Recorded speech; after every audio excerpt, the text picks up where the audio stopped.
سود کی 3 قسمیں ہیں۔ ایک وہ سود ہے جس کی یہاں بات ہو رہی ربا الجاہلیہ، اس کا دوسرا نام ربا النسیہ، اور تیسرا نام اس کا ربا القرآن، جس کو قرآن نے سود کہا، اور قرآنی ربا اللہ کی کتاب نے جس کو حرام کہا، یہ وہ سود ہے جو آج ہمارے بینکوں میں رواج پذیر ہے۔ یہ بات ذرا اچھی طرح سمجھنا ہے۔ ربا القرآن وہ کیا ہے؟ ادھار پہ زائد رقم، نسیہ ادھار پہ، قرض پیسے قرض لے کے اس پہ اضافہ چاہے 1 زبانی کا بھی ہو، یہ ربا القرآن ہے اور نسیہ، اور یہ حرام قطعی ہے۔ اگر اس کو کسی تعبیر سے جائز قرار دیتا ہے، تعبیر کرتا ہے، تو مؤول بھی مرتد ہے۔ یہ وہ نس قطعی والا سود ہے، اس کو کہا گیا ربا القرآن، قرض پر اضافی پیسے، یہ ربا النسیہ۔ اور یہی دنیا کے آج بینکوں میں جتنا بھی رائج ہے یہی سود ہے۔ اور یاد رکھو، بعض کراچی کے مولوی سود کو حلال کرنے کے لیے تعویلیں کر رہے ہیں۔ سود کی ہر شکل، چاہے وہ نام جتنے بھی بدل جائیں، وہ حرام قطعی ہے۔ حتیٰ کہ علماء نے لکھا 1 جوانی سود کی کھانا 34 سے زائد مرتبہ اپنی ماں سے زنا کرنے کے برابر ہے۔ معمولی مسئلہ نہیں۔ آج لوگ کہتے ہیں جی کوئی نہیں، خیر ہے، اسلامی بینک ہے، میزان بینک ہے، جی میزان بینک، اسلامی بینک ہے، فلانے بینک ہے۔ تو یاد رکھو، بینکنگ کا پورا نظام یہودیت کا قائم شدہ ہے، اور یہودیت نے یہ پورا نظام بینکوں کا اسی ربا پہ قائم کیا، جس کو ربا النسیہ کہا جاتا ہے اور جس کو ربا القرآن کہا جاتا ہے۔ قرآن جس کو سود کہہ کے حرام کہہ رہا ہے، تمام بینک اسی سود والے قرضے اور اسی شرک پہ عمل کر رہے ہیں۔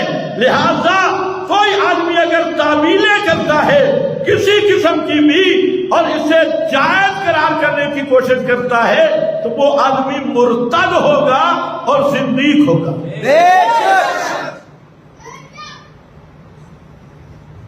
سود کھانا لینا دینا گناہ ہے،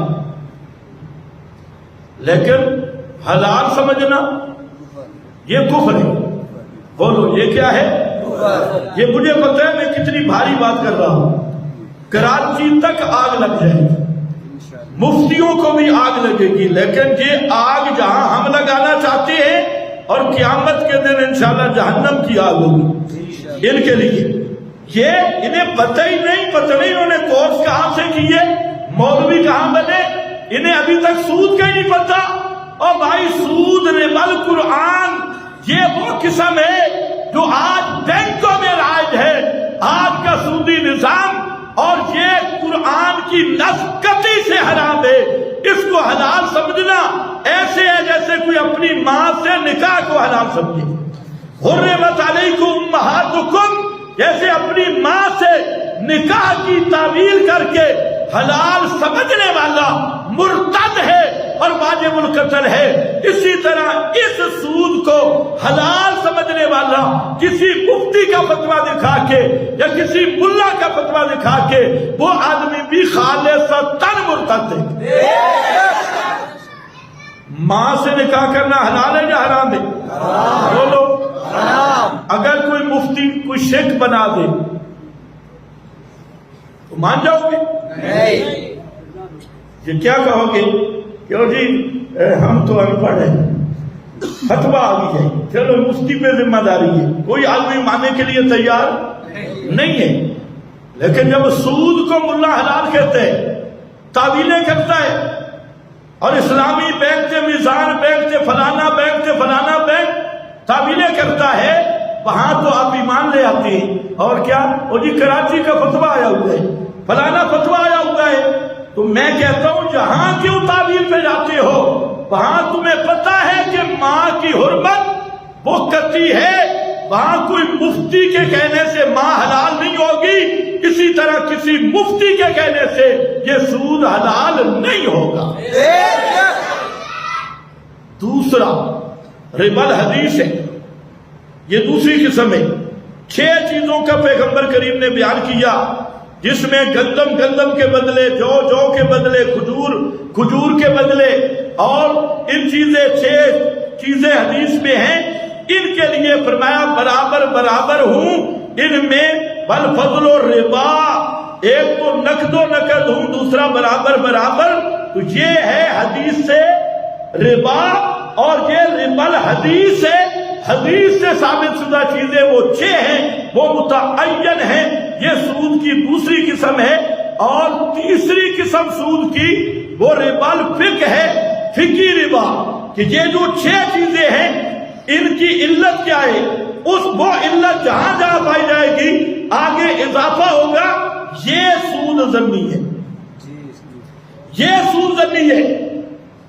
لیکن قرآن والا سود بھی قطعی، جو حدیث میں آ گیا وہ سود بھی قطعی، لیکن اس کی آگے علت اجتہاد، کہ اس کی علت کیا ہے، وہ فقہی ربا، اس میں بحث ہو سکتی ہے کہ یہ چیز سود ہے یا نہیں، کیونکہ اس پہ کوئی نص موجود نہیں ہے، وہ فقہاء کی علت نکالی ہوئی ہے، اجتہاد ہے، وہ ضمنی ہے۔ لیکن اس کو بہانہ بنا کے یہ کہنا کہ سود کا مسئلہ واضح نہیں، جو سود دنیا میں رائج ہے اس کی حرمت نص قطعی سے ثابت ہے، اور یہ وہی سود ہے جس کو پیغمبر نے حجۃ الوداع میں فرمایا کہ یہ سارا ربا اور سود، اس کو میں توڑ رہا ہوں اور اسے میں ختم کر رہا ہوں۔